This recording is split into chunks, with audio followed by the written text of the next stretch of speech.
So, what are some things that Gen Z cannot do anymore or just don't know how to do? Stick around, let's go over them. All I need are some tasty waves, a cool buzz, and I'm fine. What's going on, everybody? Welcome back to the channel. I am Graham, back with another video. And today, I kind of want to address a lot of these videos that seem to pop up in my feed. Obviously, me being a Gen X individual, I think the years are what, from 65 to 1980 or something like that. Anyway, I'm Gen X, but there's a trend of these videos where you have a lot of Gen Xers that they basically, don't mess around, and the silent majority, and you don't mess with Gen X and all that. And I get it. Were we made tougher than millennials or Gen Z? I don't know. I don't know if we were made tougher. It's just that we kind of ended up tougher because things have changed from the 70s and 80s till they have today. And then ultimately, I like to say, I like watching those videos, by the way, but this is not going to be one of those videos. Ultimately, I have to say that it's us Gen Xers who had millennials and had Gen Z. My oldest son is a 31-year-old. He is a millennial. And my 21-year-old girl and my 14-year-old son, Roth, who y'all seen on my channel, are both Gen Z on different sides. My daughter's closer to the beginning, and my son is more towards the end of the Gen Z. So it's kind of our fault, if you think about it, that that millennials and Gen Zs turned out that way, or that turned out the way that we think they do. I think the term that I hear online a lot about Gen Xers, what they say about Gen Z is this. So I don't necessarily agree with that. However, I do know that we were built differently just because that was the environment that we had. So today I wanted to go over a few reasons, maybe 10, 12 reasons of things that we used to do that either you just can't do them anymore because they don't exist, or maybe they're deemed wrong, or it's just stuff that they don't know how to do. So let's get into it. And again, these aren't in any particular order, although as in my last video, I do have a few towards the end that I think are the craziest, because at the times it's stuff that definitely doesn't happen anymore just because people's feelings will get hurt. My daughter's the same. She's the older Gen Z, which are completely different than the younger Gen Z. Maybe I'll get into that in a future video. So with that said, speaking of my daughter, and this is not calling her out, but it was hilarious that when she had moved up to Washington State, and she is a hairstylist, and she's licensed in the state of Texas. So she moved up to Washington, and she had to fill out paperwork to apply for her state license there. Had to go through a bunch of rigmarole. It was actually pretty quick in Texas, but in Washington State, it was extremely slow. It ended up taking like 6 months for her license to actually come in. So she had to work a retail job before her license came in and she can actually go cut hair. But I remember mailing her the packet of information. I helped her out, sent her the information along with the pre-printed out letter that she needed to sign, along with an envelope that was already stamped, as we would call it, a self-addressed stamped envelope. So I remember sending it to her, and she opened it up, and she said that she did not know how this 8.5 by 11 sheet of paper was going to fit into this small envelope. And it blew my mind. I was like, you don't know how to fold a sheet of paper into an envelope? And she said no. So I literally had to send her this video that you're seeing as an overlay right now that showed her how to fold a letter. And I never thought about that. I mean, it's not a knock against people her age. It's just that we live in a time where you don't really send letters anymore. And but it was absolutely hilarious that, and the great thing about YouTube is I was actually able to find a very quick video on how to fold a letter and put it in an envelope, because it's just something that I took for granted. On another note, one of the things that the younger generation doesn't know how to do, and I believe that millennials know how to fold an envelope letter, and I believe that millennials know how to write a check, which is my next point. is that I don't think a lot of the Gen Zs know how to fill out a check. And the reason why is because they don't have to write checks. Everything is paid online. But I have a coworker that's, I don't know, 24, 25 years old. And we had to pay one of our vendors for something, and they were going to do it out of the house account. And so I remember her going in. I happened to be in the office that day, and she walked into the office manager's office and said, how much do I have to pay so-and-so? And she held up a check and she says, I don't even know how to fill this thing out. And once again, I was like, she's only a few years older than my daughter. I said, wait a minute, you don't know how to fill out a check? So then, I had to sit there and explain to her, you got to put the date, you have to put the payee's name there, you have to put the dollar amount and actual numbers in this little box, and then you have to spell out that number. And she did not get that. She did not understand that part. What do you mean spell out the number? I've already written the number right there. So I took the check from her, and it was like $2,574. That's like, that's a big number. So that's a lot of letters. So therefore, you need to start to the far left of the check. And she's like, what do you mean? I said, because we have to write out $2,578, and then the little and sign, and then the cents of 75 cents over 100 with the line that goes across the top, and then the invoice number and the memo line. It was just the craziest thing. It's just something that I took for granted because I used to pay bills by check, which I don't.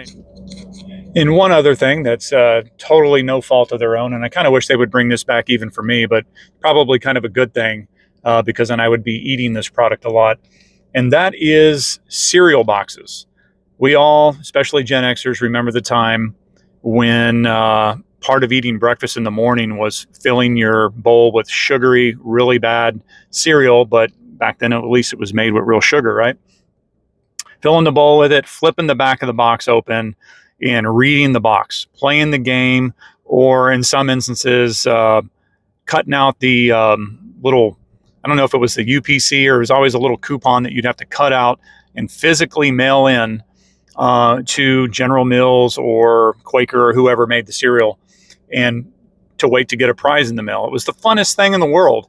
And it's funny because, nowadays we get tired watching, if we watched the same episode of Seinfeld every day, we probably wouldn't. But as kids, there was nothing wrong with us going to the cupboard, pulling out the box of Frosted Flakes or Fruity Pebbles, and looking at the back of the box all over again, even though we had literally looked at it yesterday, the day before, the day before, the day before. You know what I mean, right? So we knew what the box looked like, but yet it occupied us if we were at the dinner table eating our breakfast. So I don't think that exists anymore. I mean, all of that same cereal does exist, but I think now it's QR codes that you scan and whatnot. And I actually haven't paid attention in a long time. I know it doesn't exist, but I'm kind of interested in seeing what they look at. So we're going to walk into this Walmart real quick, and we're going to take a look at the back of some of these boxes and see what the kids get to see nowadays and how different it was from when we were kids. Okay, so as you can see by that, there were exactly what was on the boxes that I thought there was, which was not much. There were some QR codes, and I just picked 3 of the cereals that, or was it 4? The cereals that I actually liked to eat as a kid: Frosted Flakes, and so Lucky Charms, I think, and Fruity Pebbles.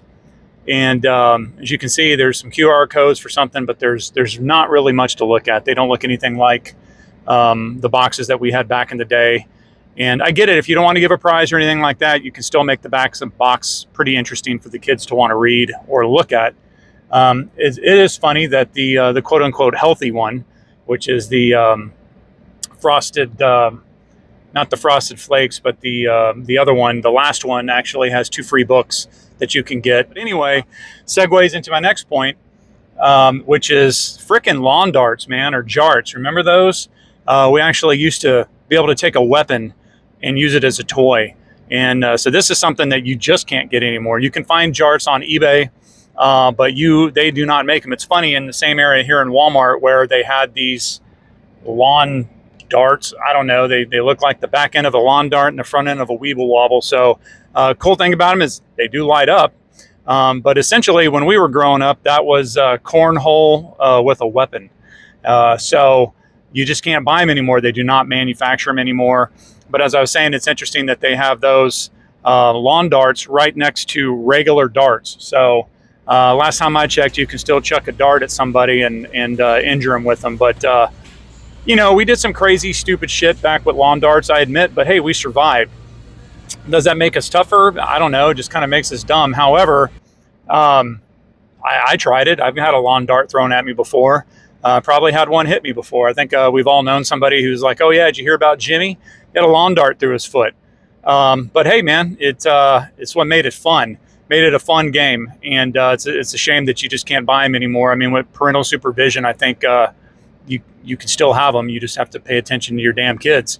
And so anyway. Is a little sad to see that those just don't exist anymore. So it's not a matter of Gen Zs don't know how to do it or can't do it. It's just they're not able to anymore because they're just not made. And now we're back in the Rad Cave. One of the other things, I don't want to necessarily say this one is not something that they don't know how to do, although I did see a story on this several years ago of a mom doing this with their kid and severely burned their kid's face. And but it's not necessarily done anymore because we didn't have bottled water back in the day, and they do now, and that is drinking from the water hose. But you got to understand the psychology behind, not necessarily psychology, what would be the word, the reason for drinking out of a hose, and that is our parents kicked us out of the house, and once we were outside, they said, "Don't come back in." So as kids, we didn't want to go back in. We wanted to go play with our friends, go to the park, go to their house. The other thing is that we did not want to come in because there was a chance that if we did come in, they would not let us go back out to play with our friends and tell us to clean our room, clean the house, do some form of chores. So drinking from the water hose isn't necessarily something that they can't do anymore, but they need to learn that if they do, that you, especially in South Texas where I live, that you have to turn the water on and you have to let it squirt out of the hose for a while to get all of the hot water that's been coiled up and boiling with inside the hose. And yes, it doesn't taste good. It never did, even when it's cool. But the bottom line is that that's how we got our water without having to come back to the house and go inside to drink water. And another thing is a telephone, a home phone. Now, obviously, I would say Gen Z know how to use a phone. They know how to use a cell phone. But using a rotary phone, I've seen some videos in the past where parents would show their kid this and asked them, what they thought it was, and they were just completely dumbfounded as to what it was. But there's just something about having a home phone. I don't necessarily have a landline anymore, but I do have a Cell 2 jack hooked up to an old school ringer phone. But what was funny and awesome about the telephones is the one with the extremely long cord. The one that we had in our house, maybe in your house too, was the one that we had in the kitchen. It seemed like the one in the kitchen was always mounted on the wall, so the cord can hang down, and it was your version of long distance. You can walk around, you can go into another room and travel into other rooms and do stuff while you were talking. So they got tangled, they got twisted around things. But I just wonder how the younger generation would react if they had to talk on a phone that way and the cord got all wrapped around their leg or stretched, and it would just be interesting to see. So something that they can't do anymore. They can if somebody has a landline and it's not a mobile phone or a digital phone. But it would be interesting to see that reaction. And moving on to our next one. This one I would say definitely millennials know how to do, and the older Gen Z kids know how to do. Something that we definitely know how to do, and that is that we know how to read and write in a foreign language. And no, I don't mean Spanish, and no, I don't mean French. What am I talking about? Cursive handwriting. We grew up writing cursive. Not quite sure why they stopped teaching it. I have my theories. One of them being it's just one way that you can take a younger generation. If they can't read say here in America, the original Declaration of Independence, which is written in cursive, you have older manuscripts that are written in cursive. And if you don't know how to read them, because it doesn't make sense to you, then you're not going to be able to read them and understand them. Obviously, you can get those transcribed into type font, but there's just something about being able to look at a cursive document and read it and see what it says. And it does look like a foreign language. With my youngest, my 14-year-old, they stopped teaching that. He doesn't even know it. They said that he said that they started teaching it again, but then really didn't go anywhere with it. So I'm not really sure. Maybe drop a comment below and let me know if schools in your area or family, like nieces or nephews or younger kids that you have, are actually learning cursive in public schools now. And moving on to our next one, that's something I think is super cool, is the younger generation for sure does not know how to use a paper map. I admit there is some technology that's made that's absolutely amazing, and Google Maps is wonderful. However, there's just something special about it. It's like the cursive thing, to be able to open up a map and understand what the legend is and the different lines where the legend tells you what this is on the map and that, and being able to plan a trip. My mom is originally from Lincoln, Nebraska, or Omaha, Nebraska, and we would drive up to Lincoln, and even moved up there for a couple years before. And I always remember having a map. We all had a map in our glove compartment of our parents' car, and we, as kids, even knew how to use it. So there's, according to this article, the maps are kind of coming back. Sales went through the roof in 2021, and they went up in 2022 because it's just, maybe a lost art form. It's more that you can get on a map than you can get on Google Maps, because Google Maps shows you where you're at in the street. Sometimes the street names flicker on and off, and they're there and then they're not there. But with a map, you can do an overview, you can plan, and you know exactly what's outside the realm of not just on this street, but what's over there, what's over there, what's there. And you can be able to plan out your trip a lot better. So I think that's super cool. Obviously, a Gen Z kid could learn how to use a map, but would they ever want to? And moving on to our next one, this is something that it's not something that can't be done anymore. It can be done, but at your own risk, right? So it's something that we were able to get away with in the 80s and the 90s because nobody had cameras on the front of their house. And that was, what do you call it? Ding dong dash or door knock dash. Typically done at night. We'd stay the night at a friend's house, and we'd go out and we would knock on people's doors. The adrenaline rush that you would get, we weren't doing anything wrong except knocking on a door, but the adrenaline rush that you would get, trying not to get caught running away, then hiding behind a bush or something, and just waiting to see who answers the front door. Hey, it was fun, and we considered it dangerous at the time.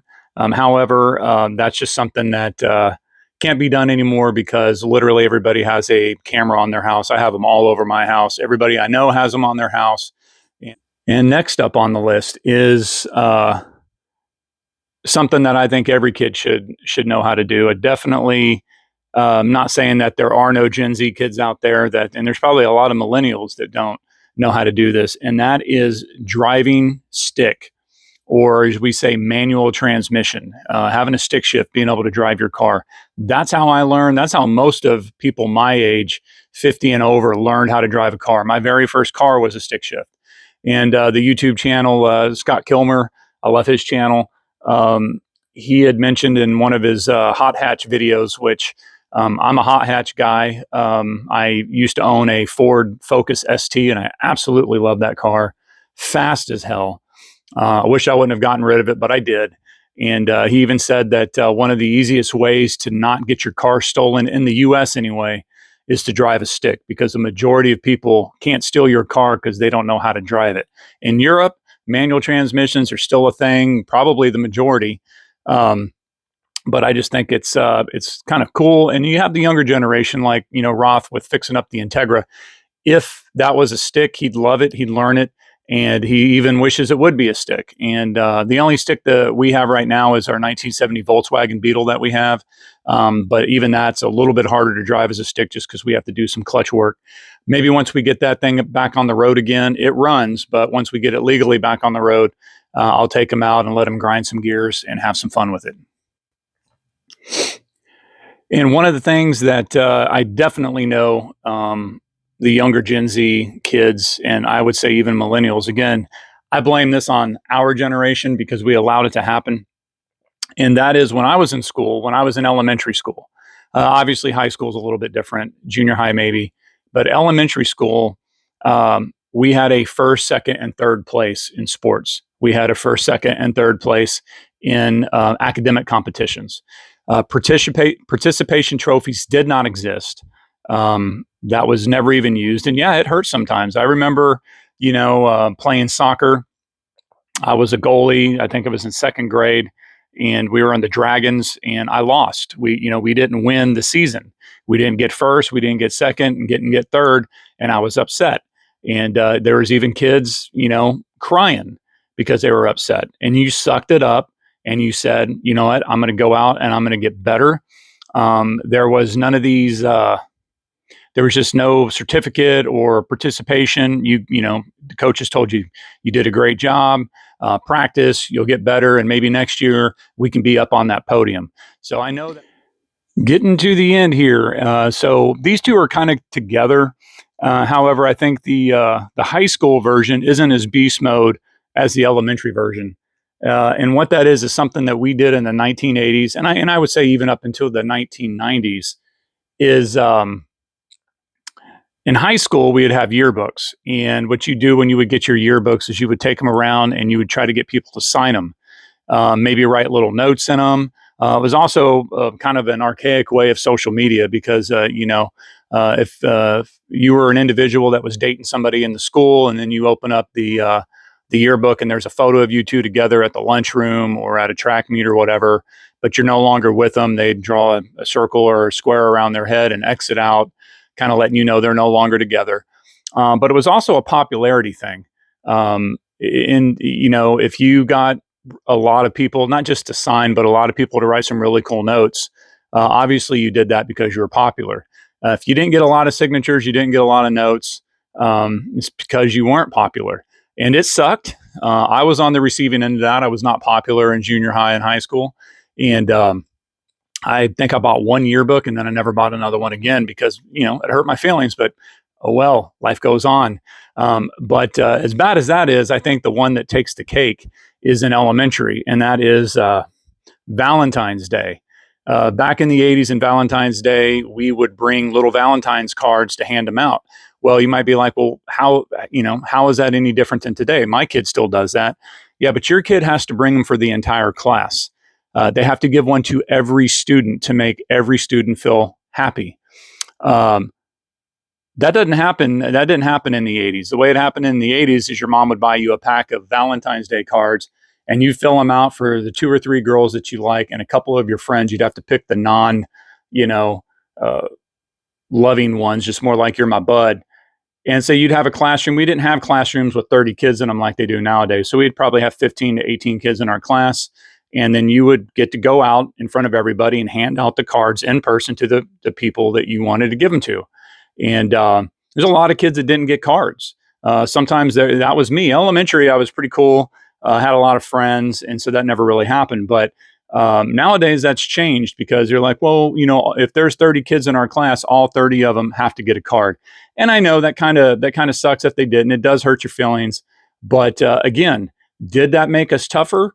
I would say it did. And life went on, and we moved on from it. And last but not least, but this one's kind of my favorite one, and that is back in the 80s and 90s. Is if you said something, you said it in person, you said it to somebody's face, and you were prepared for the consequences. We didn't have social media. We didn't have keyboard warriors like we have today that just talk a lot of crap online and then never back it up.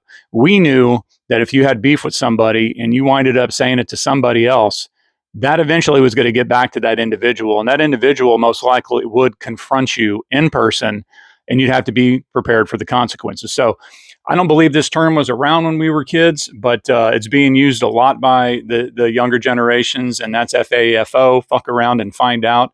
And I think that perfectly describes 80s kids, because back in the day, we'd settle a beef. There were fights in the hallway, but most of the time it would end up You would say, hey, we're meeting out at the football field after school. If you don't show up, you're a big pussy. And that's what it was. And most of the time, everybody showed up. Even if they knew they were going to get their ass kicked, they showed up because you got respect even for showing up and getting whooped. And it was kind of like my brother had said, you be the first one to hit somebody and the fight's over. Like this clip I'm showing, it's a perfect example of most of the time, as he had always told me, most of the time people don't really want to fight. So they'll get up in your face and hopefully that you'll cower away, but they'll push you. Most people push back. So that's what they're expecting. They give you a push, you push back, they push again, and so on and so forth until somebody comes and breaks it up. Or in his case, he says, if they push you, they didn't hit you, you hit them back because it's the element of surprise and you knock their ass out. So that's why I put that little clip in there. Not that those are high school students, but anyway, it's a super cool clip. So there you go. There's just a short list. Like all of my videos, I always have a lot more to say, but I try to put them into videos that are a little bit shorter. But what are some of the things, drop a comment below, what are some of the things that that the younger generation, say Gen Z or maybe even some millennials, just can't do anymore? That's just that it doesn't exist, or society just doesn't deem it as being a cool thing to do anymore. And I'm not saying everything that we did back then was cool. I'm not saying everything that we did back there was right. I'm not saying everything that we did back then was justified. It happened. I'm not ashamed of it. It made me who I am. And most of the time I was on the receiving end of being bullied. I was on the receiving end of not getting Valentine's cards or people to sign my yearbook. And all that did was just make me stronger. So if this is the type of content you'd like, I'd really appreciate a subscription to the channel, liking this video, commenting, sharing this video. I appreciate you watching, and we'll see you on the next one.